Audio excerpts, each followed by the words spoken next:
Property capital gain tax क्या होता है, इसके अंदर क्या क्या चेंजेस किए गए हैं, आशीष जी से डिस्कस करेंगे। अगर आप अब प्रॉपर्टी सेल करते हैं, रेजिडेंशियल प्रॉपर्टी, कॉमर्शियल प्रॉपर्टी या अपार्टमेंट की बात करें या फिर प्लॉट की बात करें या फिर फार्म लैंड की बात करें, मल्टीपल टाइप ऑफ प्रॉपर्टी है, तो अगर आप इसको सेल करते हैं तो आप टैक्स के अंदर जीरो टैक्स कैसे आप बचा सकते हैं और टैक्स आपका ना लगे उसके लिए आपको क्या करना होगा, इसके बारे में डिस्कशन करेंगे। तो आशीष जी, सबसे पहले तो आप ये बताएं कि ये प्रॉपर्टी कैपिटल गेन टैक्स जो है इसके अंदर क्या क्या चेंजेस किए गए हैं और रूल्स क्या कहते हैं। देखो विनय जी, सेक्शन 54 EC 54F ये अपने दिमाग में बिठा लें। जब भी आप प्रॉपर्टी बेचने की बात करते हैं तो सबसे पहले जो चेंजेस किए गए हैं वो समझ लेते हैं। गवर्नमेंट का कहना है कि प्रॉपर्टी कैपिटल गेन टैक्स को सिंप्लीफाई किया गया है, पर यहां पर जिनकी पुरानी प्रॉपर्टी है और ज्यादा एप्रिसिएशन नहीं हुआ है उनको नुकसान आते हुए देखने को मिलेगा। पर घबराएं नहीं, यहां पर हमारा पर्पज है कि किस तरीके से आप फर्दर इन्वेस्ट करके आप अपना प्रॉपर्टी कैपिटल गेन पूरा का पूरा कैसे बचा सकते हैं वो डिस्कस करने का है। तो सबसे पहले समझ लेते हैं कि long term capital gain tax और short term capital gain tax क्या होता है और कैसे लगता है प्रॉपर्टी में। देखो, बजट 2018-19 में long term capital gain tax की सीमा जो थी उसको कम किया गया था, 2 साल किया गया था। इसका मतलब यह है कि जो भी आपके पास प्रॉपर्टी है अगर आप उसको 2 साल के लिए होल्ड करते हैं तो आपका long term capital gain tax लगेगा। अगर ऐसा नहीं करते हैं, जल्दी बेच देते हैं, तो आपका short term capital gain tax लगेगा। Short term capital gain tax के लिए तो सीधा आपको जो भी आपकी इनकम होती है आपके स्लैब रेट में जुड़ जाएगा। अगर आप लोअर स्लैब रेट में आते हैं, फॉर एग्जांपल आपका कोई इनकम ही नहीं है, तो आप काफी अपना बचा सकते हैं। 10% में आते हैं तो 10%, और आप हायर टैक्स ब्रैकेट में आते हैं तो आपको 30% का टैक्स भी देना पड़ सकता है। तो ध्यान रखें, जब भी आप प्रॉपर्टी बेचे तो कितने समय के बाद बेच रहे हैं ये ध्यान रखना जरूरी होता है। अब क्वेश्चन ये है कि ये 2 साल कैसे कैलकुलेट होंगे। तो जो आपकी प्रॉपर्टी का ऑक्यूपेशन सर्टिफिकेट है या आपने जो रजिस्ट्रेशन कराया है, जो भी पहले है उस डेट से कैलकुलेट होगा 2 साल आपके लिए। तो वो डेट आपको अपना ध्यान रखनी है। Long term capital gain tax के लिए अगर आपने प्रॉपर्टी 2001 के बाद परचेज करी है तो अब आपको इंडेक्सेशन का बेनिफिट नहीं मिलेगा। 12.5% की दर से आपको टैक्स देना होगा जो भी आपका कैपिटल गेन बनेगा। तो ये रूल चेंज किए गए। ये रूल कब से एप्लीकेबल होंगे? 23 जुलाई 10 बजे, सुबह 10 बजे। तो अगर 23 जुलाई 10 बजे के बाद अगर आपने प्रॉपर्टी कोई भी सेल करी है तो उस केस में, और वो प्रॉपर्टी आपकी 2001 के बाद खरीदी हुई है, तब आपको इंडेक्सेशन का बेनिफिट नहीं मिलेगा। तो ये कुछ चेंजेस किए गए हैं विनय जी। तो आशीष जी, अब यहाँ पे बात कर लेते हैं। फॉर एग्जांपल मेरे पास रेजिडेंशियल प्रॉपर्टी है या फिर अपार्टमेंट है और मैं उसको सेल कर रहा हूँ, तो उसमें कैपिटल गेन टैक्स कैसे बचा सकता हूँ, उसकी क्या क्या स्ट्रेटेजी होती है और कैसे हमें इसको बचाया जा सकता है। देखो, इसमें काफी कंफ्यूजन होता है विनय जी कि मेरे पास प्लॉट है ना, कि मैं प्लॉट को बेच रहा हूं, उसको भी लोग कहीं ना कहीं रेजिडेंशियल प्रॉपर्टी मान लेते हैं, पर ऐसा नहीं है। जो बेसिक सेक्शन 54 का रूल एप्लीकेबल होता है वो रहने योग्य घर के बारे में बात करें। प्लॉट पे आप रह नहीं सकते हैं तो इसीलिए उसको नहीं माना जाता। पर हाँ, अगर आपने प्लॉट पे घर बना लिया है, आपके पास अपार्टमेंट है, फ्लैट है, तो आपके लिए काफी विकल्प ओपन हो जाते हैं टैक्स बचाने के लिए। तो समझना होगा कि आपको कैपिटल गेन बनेगा कितना, आपका ध्यान रखना है। अब यहां पर आप स्टैंप ड्यूटी की कंसिडरेशन नहीं रखेंगे जो पहले एप्लीकेबल होती थी आपकी, तो वो अब हट चुकी है। तो जब आपने घर खरीदा था उस समय पर जो आपकी रजिस्ट्रेशन के समय पर जो वैल्यू डली थी डॉक्यूमेंट्स में आपके, उस वैल्यू को लेना है। और जब आप बेचेंगे, जिसको भी बेच रहे हैं, वो क्या वैल्यू अपनी जो रजिस्ट्रेशन करवाते डलवा रहा है वो वैल्यू क्या है, तो उन दोनों का जो डिफरेंस होगा वो आपका कैपिटल गेन बन जाएगा। अब उस कैपिटल गेन के साथ आप सेक्शन 54 का अजम्पशंस यूज करेंगे। वो क्या कहता है, ये एप्लीकेबल होती है सिर्फ रेजिडेंशियल हाउस प्रॉपर्टी और फ्लैट के ऊपर। प्लॉट पे एप्लीकेबल नहीं होगी, फार्म लैंड पे एप्लीकेबल नहीं होगी, अब अर्बन एरिया में आती है या रूरल एरिया में आती है, और कमर्शियल प्रॉपर्टी पे भी एप्लीकेबल नहीं होगी। तो ये एप्लीकेबल जो होगी वो अप टू 2 करोड़ रुपए होगी। 2 करोड़ तक का अगर आपको कैपिटल गेन टैक्स है तभी आप इसका इस्तेमाल कर सकते हैं। तो ध्यान रखें, इसमें आपको टोटल सेल वैल्यू का कंसिडरेशन नहीं रखना है, क्योंकि ये एक मिथ है कि भाई मैंने प्रॉपर्टी 1 करोड़ की खरीदी थी, 2 करोड़ की मैंने बेच दी, तो अब मुझे पूरा का पूरा 2 करोड़ रुपए इन्वेस्ट करना है तब जाके मुझे छूट मिलेगी। नहीं, अगर आपकी रेजिडेंशियल प्रॉपर्टी और इस सेक्शन के थ्रू आप उसको यूज करना चाहते हैं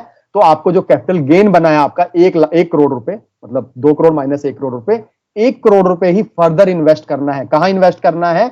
अप टू 2 हाउस प्रॉपर्टी। ध्यान रखना, प्लॉट नहीं खरीदना है, यहां पे आपको फिर से हाउस प्रॉपर्टी खरीदनी है।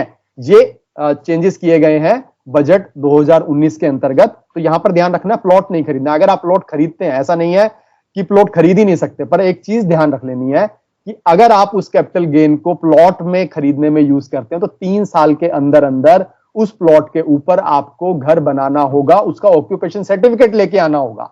अगर आप ऐसा नहीं कर पाए तो जो आपने यहां पर इन्वेस्टमेंट की थी प्लॉट में, वो पूरा का पूरा आपका टैक्सेबल बन जाएगा और फिर तो आपके पास ऑप्शन भी नहीं बचेगा। तो ध्यान रखें कि अगर प्लॉट लें तो आप उसमें 3 साल के अंदर अंदर अपना घर बनवा लें। यहां पर 2 हाउस प्रॉपर्टी की बात हो रही है, नई प्रॉपर्टी की बात हो रही है। और नई प्रॉपर्टी आप कब ले सकते हैं? बेचने से 1 साल पहले। मतलब आपने प्रॉपर्टी ले ली, अब पैसे चाहिए थे तो आपने बेच दी, तो इसलिए यह भी ध्यान रखा गया है कि जिस दिन आप अपनी प्रॉपर्टी बेचते हैं उससे 1 साल पहले अगर कोई प्रॉपर्टी ली है तो उसके अगेंस्ट उसको एडजस्ट कर सकते हैं, या बेचने के 2 साल तक अगर आप कोई नई प्रॉपर्टी लेते हैं, रेजिडेंशियल प्रॉपर्टी लेते हैं, तो आप इसको यूज कर सकते हैं। ध्यान रखने वाली बात यह है इसके अंतर्गत कि आप 3 साल तक उस प्रॉपर्टी को नहीं बेचेंगे जिसमें आपने कैपिटल गेन को यूज किया है, नहीं तो सारा का सारा फिर से टैक्स आपका लग जाएगा। ये आपको ध्यान रखना है इस सेक्शन के अकॉर्डिंगली जी। तो आशीष जी, अब यहाँ पे बात कर लेते हैं कि कॉमर्शियल प्रॉपर्टी है फॉर एग्जांपल, या फिर मेरे पास प्लॉट है जो कि आप अभी हमने उस पर डिस्कशन नहीं किया, या फिर हमारे पास फॉर्म लैंड है, ज़मीन है, एग्रीकल्चर लैंड है, अगर मैं उसको सेल करता हूँ तो क्या रूल एप्लीकेबल होंगे? देखो विनय जी, सेक्शन 54 EC की बात कर लेते हैं। ये रेजिडेंशियल प्रॉपर्टी के लिए भी एप्लीकेबल होगा। अगर आप चाहते हैं कि मैं घर नहीं लेना चाहता तो उनके लिए प्रावधान रखा गया कि आप बॉन्ड खरीद लो गवर्नमेंट के। कमर्शियल प्रॉपर्टी में भी ये यूज होगा, प्लॉट में भी होगा। एक गोल्डन रूल आपका जम्पशंस है अभी जो अभी हम डिस्कस करेंगे, तो वीडियो के अंत तक बने रहें, क्योंकि गोल्ड से भी अगर आपको कैपिटल गेन होता है, शेयर मार्केट से भी कैपिटल गेन होता है, या इनमें से किसी भी प्रॉपर्टी में हो, एक सुनहरा आपका जो सेक्शन रहेगा वो रहेगा सेक्शन 54F, जिसकी हम डिस्कस करेंगे। पहले बात कर लेते हैं सेक्शन 54 EC। इसका भी काफी लोग यूज करते हैं। इसमें क्या करना है, जो भी आपका कैपिटल गेन है उसको आप बॉन्ड्स में इन्वेस्ट कर सकते हैं। जैसे REC के, NHAI के जो बॉन्ड आएंगे उनको आप यूज करेंगे। क्या लिमिट है उसकी? 50 लाख तक का अगर आपका कैपिटल गेन है तभी आप इसमें इन्वेस्ट करेंगे। इससे ऊपर होगा तो 50 लाख की तो आप छूट ले लेंगे, इसके ऊपर आपको 12.5% का टैक्स देना पड़ेगा। ये बॉन्ड आप 5 साल तक रिडीम नहीं कर पाएंगे। यहां पर होल्डिंग पीरियड आपका 5 साल हो जाएगा, जो चेंज किया गया है बजट 2018-19 के अंतर्गत। ध्यान रखना है कि ये आप 6 महीने के अंदर अंदर, जैसे आपकी टैक्स फाइलिंग की डेट आती है उसके अंदर अंदर आपको इन्वेस्टमेंट इस बॉन्ड में कर देना है। अब बात करते हैं क्विकली लास्ट वाले रूल की, अभी फिर से बात करेंगे, सेक्शन 54F। कुछ लोगों की एग्रीकल्चर लैंड भी होती है, रूरल और एग्रीकल्चर अर्बन दोनों में फर्क होगा। अगर आपकी फार्म लैंड रूरल एरिया में है, गांव में आती है, म्युनिसिपल कॉर्पोरेशन के अंतर्गत नहीं आती है, तो आप एंजॉय करें लाइफ को, आपको कोई टैक्स नहीं देना है, बिल्कुल टैक्स फ्री है रूरल एग्रीकल्चर लैंड। इसके अलावा अगर आपकी लैंड जो है गवर्नमेंट ने एक्वायर कर ली है किसी पब्लिक डेवलपमेंट के लिए, पब्लिक यूटिलिटी डेवलपमेंट के लिए, तो भी आपको कोई टैक्स नहीं देना है। तो एंजॉय करें, आप सेक्शन 54B का यूज करें। लेकिन अगर आपकी लैंड अर्बन एरिया में आती है, या आपका प्लॉट है, आपका रेजिडेंशियल प्रॉपर्टी है, गोल्ड है, स्टॉक मार्केट है, तो आपको सेक्शन 54F का यूज करना है। ये क्या कहता है? इसके अंतर्गत आप के पास सिर्फ एक ही घर होना चाहिए, तभी आप इसको यूज कर सकते हैं। ध्यान रखने वाली बात यह है, लिमिट इसमें रखी गई है 10 करोड़ रुपए की। 10 करोड़ रुपए आपकी सेल कंसिडरेशन। यहां ध्यान रखने वाली बात यह है, यहां बात कर रहे हैं हम लोग कैपिटल गेन नहीं, टोटल सेल वैल्यू कंसिडरेशन, जिसपे आपने प्रॉपर्टी बेची है, पूरी की पूरी प्लॉट बेचा है, अर्बन फार्मलैंड आपने बेची है, शेयर आपने टोटल बेचे हैं, प्रॉफिट नहीं टोटल, या गोल्ड में जो आपने बेचा है वो पूरा का पूरा आपको इस सेक्शन के अंतर्गत इन्वेस्ट करना पड़ता है। और साथ में ध्यान रखना है कि लिमिट आपकी 10 करोड़ रुपए, क्योंकि सेल कंसिडरेशन की बात हो रही है, तो 10 करोड़ रुपए की आपकी लिमिट है। और कहां इन्वेस्ट करना है? आपको इन्वेस्ट करना है कोई नया घर परचेज करने के लिए, या आपके पास अगर प्लॉट है उस पर आप कंस्ट्रक्शन करवाना चाहते हैं तो उसकी कंस्ट्रक्शन में यूज कर सकते हैं। कब तक करना है आपको? 1 साल पहले बेचने से और 2 साल बाद तक, ये ध्यान रखना है। और यहां पर भी यही रूल एप्लीकेबल होगा, अगर आप कंस्ट्रक्शन कराते हैं प्लॉट में तो 3 साल के अंदर अंदर आपको OC लाना होगा। OC मतलब जो भी आपकी लोकल अथॉरिटी वहां पर है, म्युनिसिपल कॉर्पोरेशन है, टाउन एंड कंट्री प्लानिंग है, अलग अलग जगह पर अलग अलग रहती है, जो भी अथॉरिटी आपकी मुंबई में अलग होगी, नोएडा में अलग, तो ये स्टेट मैटर है बेसिकली। 3 साल के अंदर अंदर OC लानी है, तब जाके आपको इसका बेनिफिट मिलेगा। तो इस रूल का आप बिल्कुल यूज कर सकते हैं, पर टोटल सेल कंसिडरेशन का आपको यूज करना है 1 साल पहले, 2 साल बाद के अंतर्गत और एक प्रॉपर्टी हाउस प्रॉपर्टी आप खरीद सकते हैं। तो बिल्कुल अगर आप इन रूल्स का यूज करते हैं तो कहीं ना कहीं आपको एक बर्डन कम होगी आपके कैपिटल गेन टैक्स के लिए। बाकी आपका फिर भी कोई क्वेश्चन रह गया है तो कमेंट सेक्शन में जरूर लिखें।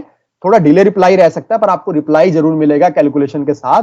तो आपको वीडियो कैसा लगे तो लाइक जरूर दबाएं। आज का वीडियो हम यही खत्म करते हैं। थैंक यू, धन्यवाद।